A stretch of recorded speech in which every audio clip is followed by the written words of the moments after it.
پتا خو به لا دا بدلږي زما خو په زړه کې دا پرته ده که وس مې ورسېدلو کم قرآن چې په مدرسه کې پړاومه د دې قرآن انګازې به د چیف جسټس آف پاکستان د ټیبل نه راخېژومه انشاء الله العزیز.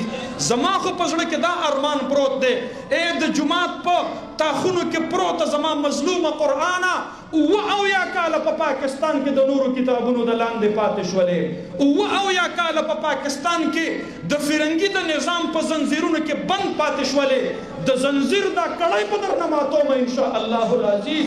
مظلومه قرآن په پاکستان به د حاکم جوړومه انشاء الله العزیز.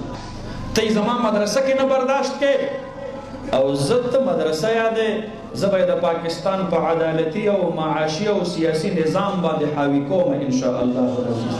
دا مې عهد دی د قرآن سره، دا مې وعده ده د الله په دې کور کې، دا مې د خپل زندګۍ مشن دی.